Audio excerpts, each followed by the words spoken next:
किसान नेता रमेश दलाल ने कृषि कानून को बताया असंवैधानिक। रमेश दलाल ने कृषि कानून को काला बताते हुए सुप्रीम कोर्ट की बनी कमेटी के समक्ष दिया प्रतिवेदन।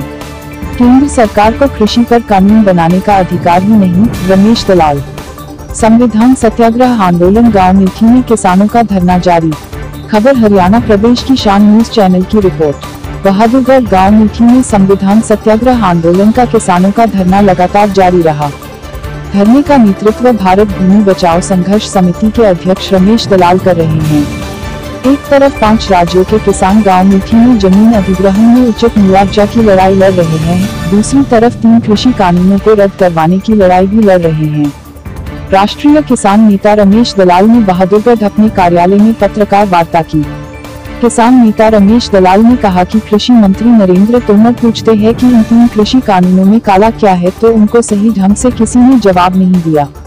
किसान नेता रमेश दलाल ने कहा कि जो सुप्रीम कोर्ट ने कमेटी बनाई है, उस कमेटी के सामने 5 राज्यों की तरफ से हमने काला बताते हुए अपना प्रतिवेदन दिया है कि तीनों कृषि कानून को रद्द किया जाए, जिसकी विस्तार से व्याख्या की है। भारत भूमि बचाओ संघर्ष समिति अध्यक्ष व राष्ट्रीय किसान नेता रमेश दलाल ने बताया कि हमारी मुख्य मांग जमीन का उचित मुआवजा मिले, क्योंकि आज रोड में 5 राज्यों की जमीन जा रही है। इसके अतिरिक्त किसानों का कर्जा माफ हो, कृषि बिल रद्द हो।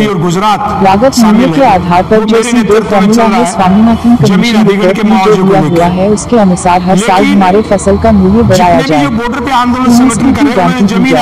हम सभी मुद्दों पर गाँव मीठी में धरना दे रहे हैं। लेकिन तीनों कृषि बिल को रद्द करवाने कृषि कानून के मामले में शुरू उनका समर्थन कर रहा की बात कर रहे हैं। और वो जो समर्थन कर रहा है कि जो 3 कृषि कानूनों को लेकर सुप्रीम कोर्ट की जो कमेटी बनी है, उनके सामने अपने प्रतिवेदन दिया है कि कृषि बिल असंवैधानिक है। रमेश दलाल ने कहा कि संविधान में 3 सूचियां हैं। पहली सूची केंद्र की, दूसरी राज्य की, तीसरी समवर्ती सूची है। और सरकार ने कहा कि कृषि बिल को रद्द नहीं करी और संसद में दोनों कानून बना कृषि मंत्री सकते कहता हैं। है। किसान नेता रमेश दलाल ने कहा कि केंद्र सरकार को कृषि पर कानून बनाने का अधिकार ही नहीं है। कि काला क्या है, उन्होंने कहा कि दूसरी सूची राज्य के अंदर का सीरियल नंबर 14 कृषि पर कानून बनाने का अधिकार है। रमेश दलाल ने कहा कि रेवेन्यू का अधिकार भी सीरियल नंबर 45 में राज्य सरकार को है। टैक्स का अधिकार सीरियल नंबर 46 में राज्य सरकार को है।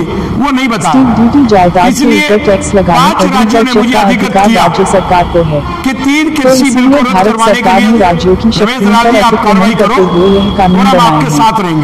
उन्होंने कहा कि जो ट्रेड कॉमर्स की बात है, भारत सरकार की जिम्मेदारी एक्सपोर्ट इम्पोर्ट की उस पर है। जन चाहे हमारा अनाज भेजे या मंगवाए, लेकिन देश में वह राज्य सरकारों का हक है।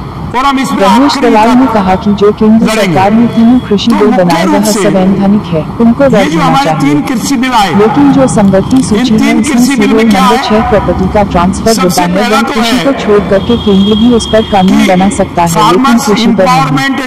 किसान नेता रमेश दलाल ने कहा कि जो कॉन्ट्रैक्ट का कानून है, केंद्र सरकार सीरियल नंबर 7 समवर्ती सूची में कानून बना सकता है, लेकिन कृषि पर कानून नहीं बना सकता। उन्होंने कहा कि तीनों ही सूचियों में कम से कम 15 ऐसे सीरियल हैं, उन पर हम नजर दौड़ाते हैं, तो साफ साफ तो भारत सरकार को इन कृषि कानून पर कानून बनाने का हक नहीं था। इसलिए तीनों कृषि कानून सरकार जल्द से जल्द रद्द करे और मीठी गाँव में धरने पर बैठे किसानों को उचित मुआवजा दे। भारत सरकार के पास थी नहीं थी। मैं इस पे आपको सिलसिलेवार, ये संविधान की मेरे पास कॉपी है, कॉन्स्टिट्यूशन ऑफ इंडिया, मैं इसके अनुसार आपको बता रहा हूं कि केंद्र सरकार को, मोदी सरकार को ये शक्तियां थी नहीं। इसमें देखिए, सबसे पहले जो कृषि है, कृषि का जो विषय है, वो सबसे पहले आप ये जान लें कि 3 सूची है संविधान में। एक तो पहली सूची है जिसमें भारत सरकार को शक्तियां है कि क्या क्या कानून बना सकती है, और दूसरी सूची राज्यों की है, और तीसरी समवर्ती है जिसको इंग्लिश में कंकरेंट लिस्ट बोलते हैं, जिसमें दोनों बना सकती हैं। तो कृषि जो है वो सिर्फ दूसरी सूची में शामिल है जो राज्य की है, वो समवर्ती में नहीं है और वो केंद्र की सूची में नहीं है।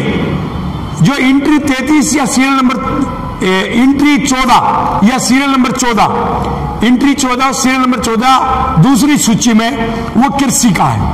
और उसमें साफ क्या लिखा है? उसमें लिखा है कि कृषि का जो मामला है वो सिर्फ और सिर्फ राज्य सरकार का है। अब कृषि से संबंधित 2-3 बातें और हैं। एक तो है टैक्स, तो इसमें जो दूसरी सूची में ही जो 14 पे आप ये देख रहे हैं एग्रीकल्चर है, तो इसी में जो सीरियल नंबर है आगे उसमें है लैंड रेवेन्यू। तो कृषि से लैंड रेवेन्यू का हक भी राज्य का है। कृषि पे कानून का तो था ही सीरियल 14 में, और फिर 45 में कृषि के ऊपर जो लैंड रेवेन्यू लगाए जाते हैं वो राज्य का है। उसके बाद जो टैक्सेस कोई कमाई के ऊपर लगेगा जो आज तो इनकम के ऊपर नहीं है, तो वो केंद्र सरकार को नहीं, वो भी राज्य सरकार को है। और तीसरा जो ड्यूटीज, जो वारिस बनता है, कोई पिताजी गुजर गया, जमीन थी उसके बच्चे के नाम चढ़ेगी, उसको हम उत्तराधिकारी बोलते हैं। उत्तराधिकारी के संबंध में कोई टैक्स लगेगा, जो ड्यूटी लगानी है वो भी राज्य सरकार की है। और उसके बाद में स्टेट ड्यूटी, स्टेट ड्यूटी जो जायदाद के ऊपर कई बार टैक्स लगा दिया जाता है, भाई इतनी होल्डिंग है तो हम टैक्स लगाएंगे, तो वो भी जमीन से संबंधित, कृषि से संबंधित, वो भी राज्य सरकार के पास में है। लेकिन उसके बाद भी केंद्र सरकार ने कानून बनाए, उसको सख्ती नहीं थी। अब केंद्र सरकार कहीं ना कहीं कह रही है कि जी हमने तो एग्रीमेंट के ऊपर बनाया है, या हमने तो ट्रेड और कॉमर्स के ऊपर बनाया है, तो चलो उसका भी मैं आपको अध्ययन कर रखा है वो बता देता हूं। अब उनका जो ये कहे कि हमने कॉन्ट्रैक्ट में बनाया, तो जो कंकरेंट लिस्ट है, कॉन्ट्रैक्ट जो है पहली सूची में नहीं है जो भारत सरकार की है, वो दूसरी सूची में है। लेकिन उसमें साफ लिखा हुआ है, जो दूसरी सूची है उस दूसरी सूची में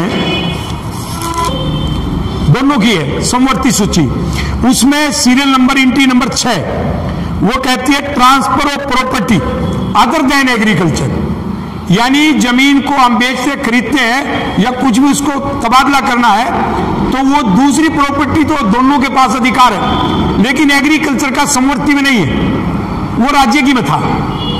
उसके बाद में अगला है 7 कॉन्ट्रैक्ट। कॉन्ट्रैक्ट के ऊपर दोनों को कानून बनाने का अधिकार है, लेकिन एग्रीकल्चर पर इसमें साफ लिखा हुआ है contract, partnership, agency, contract of carriage, किसी प्रकार का contract, but not including contract relating to agriculture land. लेकिन कृषि से संबंधित जमीन के बारे में आप कॉन्ट्रैक्ट का कानून नहीं बना सकते।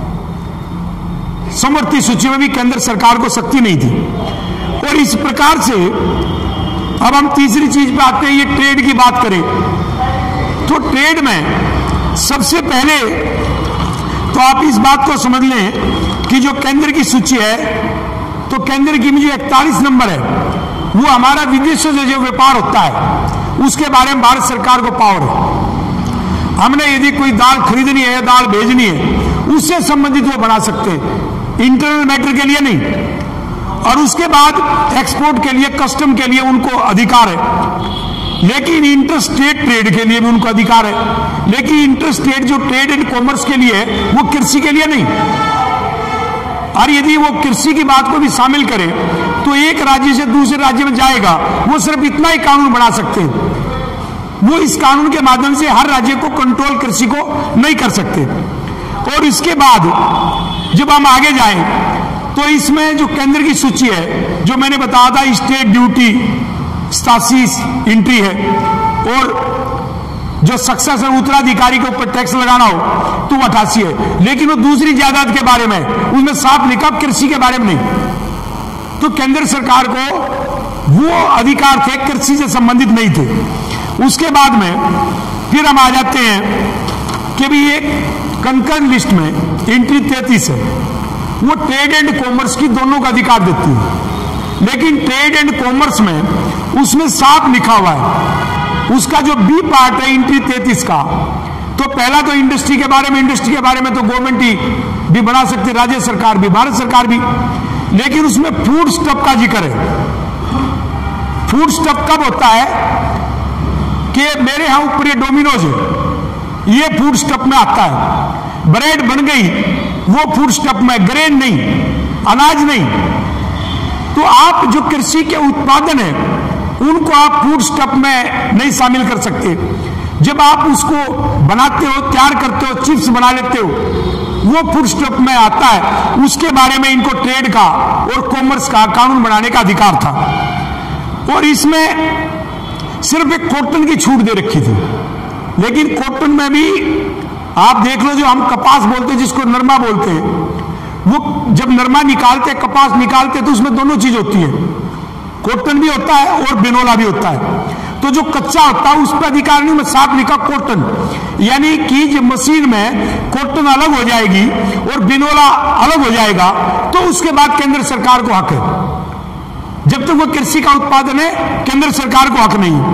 और रहा जूट के ऊपर, जूट भी निकलने का जो रहा जूट है उसके ऊपर इनको अधिकार है, बाकी चीजों पर ही नहीं। तो केंद्र सरकार ने जो तीनों कृषि बिल बनाए, उन कृषि बिल पे केंद्र सरकार की शक्तियां नहीं थी, राज्यों की शक्तियों का अतिक्रमण किया गया, इसलिए तीनों कानून रद्द होने चाहिए। और कृषि मंत्री ने जब बार बार पूछा संसद में, तो हम हताश थे कि देश के इतने सांसदों ने, किसी भी राजनीतिक पार्टी ने उसको ये जवाब नहीं दिया कि कृषि मंत्री जी आपको अधिकार ही नहीं था ये कानून बनाने का। तो हमने आपको सिलसिलेवार बताया, ये सिर्फ मैं संविधान के आधार पर बता रहा हूं। तो तीनों कृषि बिल ठीक है, संविधान की आत्मा के खिलाफ है, इसलिए तीनों को रद्द होना चाहिए। और सुप्रीम कोर्ट